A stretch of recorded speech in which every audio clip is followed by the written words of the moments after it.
gas lines were severed and booby trapped, and there was other booby traps placed and stuff like that.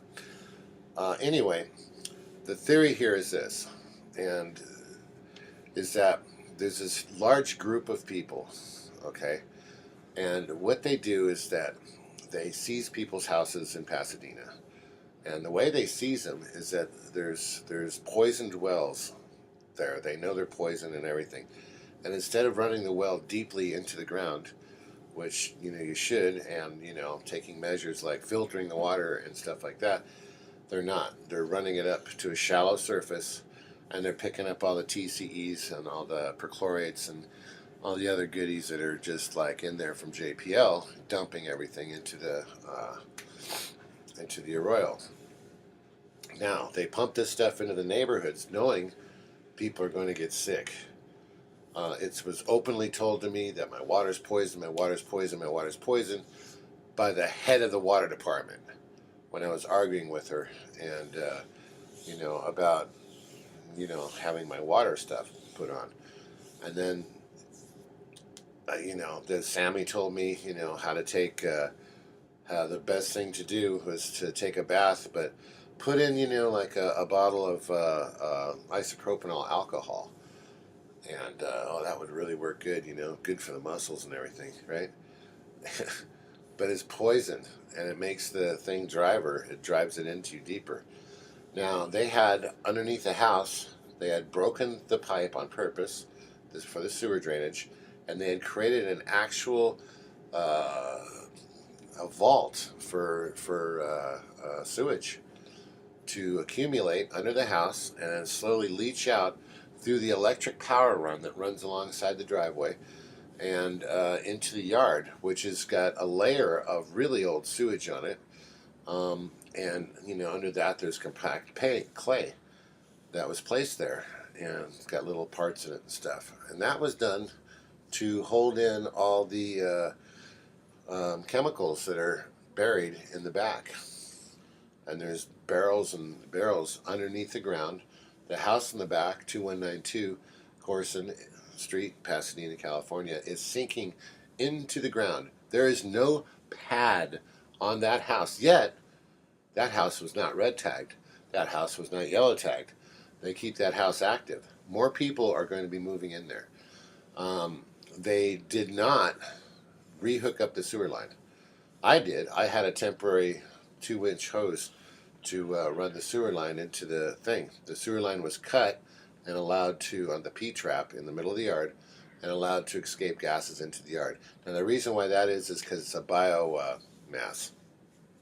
The biomass needs to be kept alive and fed. And that, what that does is that knocks down all the chemicals. Now, I was told by a source that there's drug manufacturing going on in Pasadena over there, illicit drugs. And they're dumping, there's the theory, and it's just a theory, but they're dumping the chem. They don't have any place to put them, so they dump the chems into the backyard. All right? They dump them into the backyard, and then you got the sewage and all that stuff to kind of, quell it down, right, to eat them. And it works over time, but no human being should be there. It's too powerful, and it's just incredibly strong. It's just like powerful. We've had to take extraordinary measures to stay alive. Now, imagine this. You get people supposedly that own it, right? The property. But what if they belong to a bigger group? And the bigger group is the city. And they have people in every single department of the city of Pasadena, California. Every single department, including the clerk's office and including the judges, the magistrate, okay? They use a magistrate, not a judge. And all the way up and down, including the police department and everything. So they have formulated a method of taking people's properties, okay?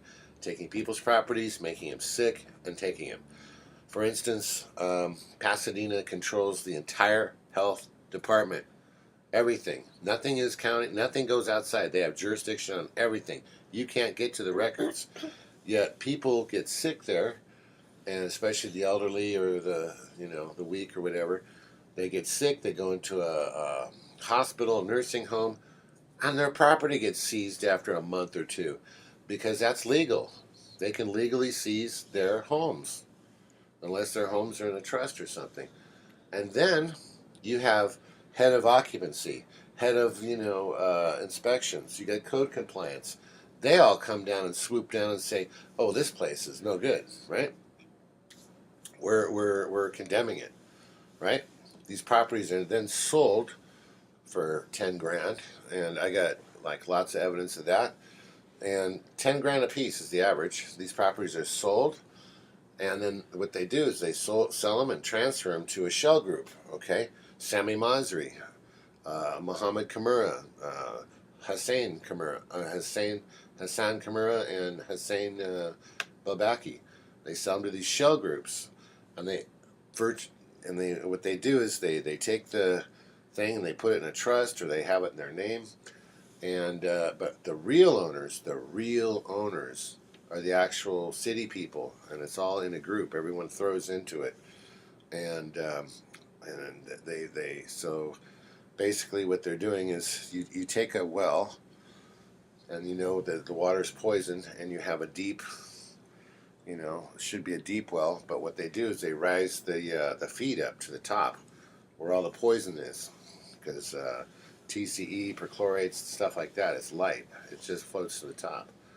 And what they do is they suck that water out, pump it into an area, and say, okay, this area is going to be affected by this well, and they just let it run into there. People get sick, they come in, and when people get sick, they stop taking care of their houses. And they come in, and they stop taking care of their legal affairs and stuff like that. And then the city comes in, and they go tap, tap, tap, tap, tap, tap, tap, tap. And then it's like a machine, and they have it all down. And what they do is they just knock people into the dirt. And then things are sent through court, absentee judgments and stuff like that, and default judgments. And then the records are burned. The records are burned. All right? Paperwork is changed. You can find the evidence of that through the interactive permit center. And you can see how the paperwork was changed. Things are done. You even have, inspectors and stuff like that who own these houses, who inspect their own houses. Okay? We got Tony Escamilla, who has an inspection company, right, that operates in San Gabriel Valley, and he's an inspector full time, right, with Pasadena. That's a total conflict of interest. You got Ophelia Cavazos, the health department. She comes in, and she'll shut the place down. They pulled the meter twice at that property that I know of. Once for me and once for another guy that died. And people came out of there in ambulances after 2-3 months of living there.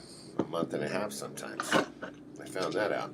We were there for a long time, and we took extraordinary measures. We have special mineral baths and other homeopathic things that we use, and stuff like that, and also radiation.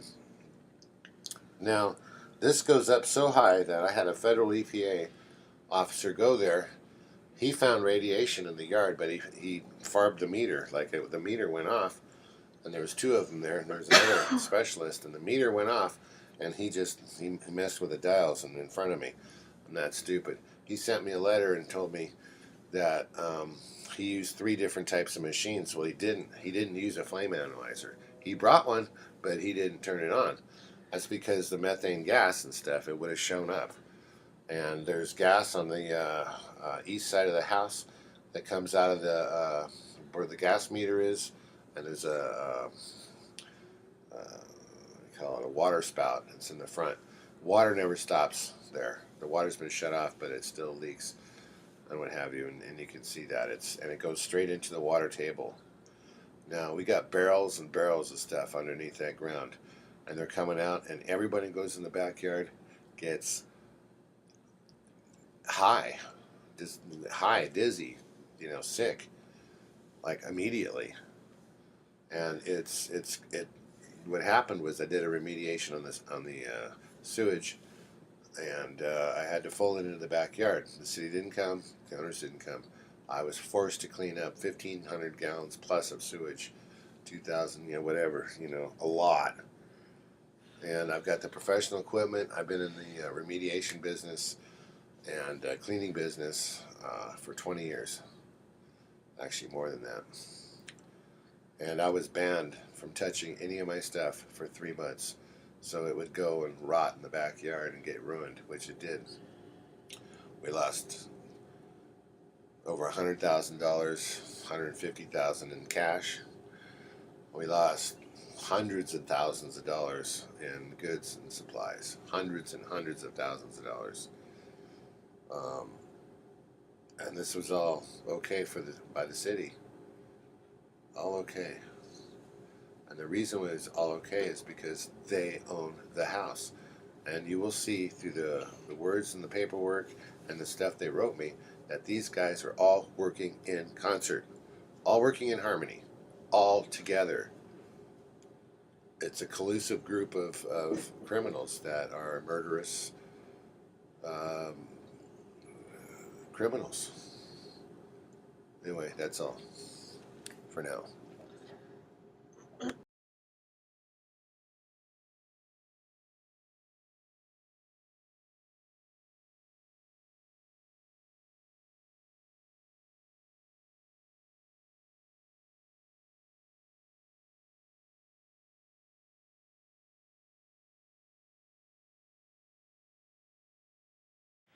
The problems that are likely to have occurred, or almost certainly to have occurred at Desert Area Army Reserve Center, first of all, there's an underground storage tank, which has never been investigated, yet it's on the maps on the city site.